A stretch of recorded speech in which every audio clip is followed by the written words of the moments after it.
ഏത് നിമിഷം നമ്മൾ വിവാഹം ചെയ്തുവോ ആ നിമിഷം മുതൽ നമ്മൾ ഒന്നാണ്. നീയും ഞാനും വേറെയല്ല. അത് പതിയും പത്നിയുമാണ്. പ്രത്യേകം ശ്രദ്ധിക്കുക, ഭാര്യയും ഭർത്താവും അല്ല. വളരെ മോശപ്പെട്ട വാക്കാത് ഈ ഭാര്യ ഭർത്താവ് എന്നൊക്കെ പറഞ്ഞാൽ. എനിക്ക് ഇഷ്ടമല്ല കേട്ടോ. നിങ്ങൾക്ക് ആർക്കും ഇഷ്ടമാണെന്ന് നിങ്ങൾ പറഞ്ഞോളൂ. കാരണം ഭാര്യ എന്ന് പറഞ്ഞാൽ ഭരിക്കപ്പെടുന്നവളാ, ഭർത്താവ് എന്ന് പറഞ്ഞാൽ ഭരിക്കുന്നവനാ. എന്തിനത്?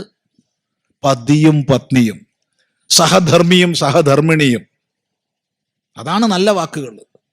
പതി പത്നി എന്നൊക്കെ പറഞ്ഞാൽ വലിയ വാക്കാ.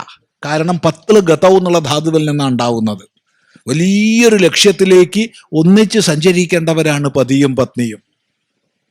ശ്രദ്ധിക്കുക, അവിടെ നാം ഒന്നാണ്. സുഖത്തിലും ദുഃഖത്തിലും മാനത്തിലും അപമാനത്തിലും ഒന്നിച്ച് കഴിയേണ്ടവരാണ്.